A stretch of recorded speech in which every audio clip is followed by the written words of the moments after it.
So guys, until now you have learned about different monosaccharides like, of course, glucose, galactose and fructose. Now let's talk a little bit about a disaccharide, and that is the lactose, one of the most important disaccharide. It's also important because of its commercial reasons, because it is also known as milk sugar, because it's found in many dairy products.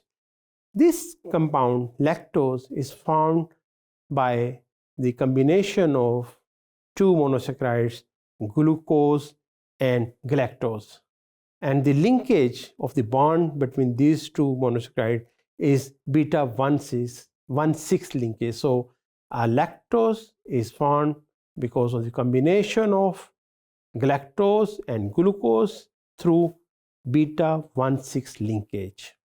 Let's see how it is formed actually. It is formed by an enzyme known as lactose synthase.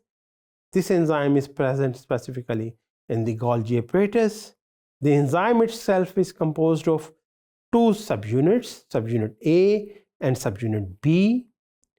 The subunit A is present in diverse body parts, many body parts, and it is known as beta-D glycosyl transferase, rather beta-D galactosyl transferase, while the protein B is known as alpha-lactalbumin. So both protein A and protein B, it's very important that you know that this location is not arbitrary. I mean, their presence in different tissue has some importance, and we will see this, that the protein B, which is specifically present in the mammary glands, it binds with the protein A and make it sure that it specifically, the protein A specifically make the lactose. If we see it more clearly here, we can see this one is the protein A and this one is the protein B here, and they both form the complex that is the lactose synthase.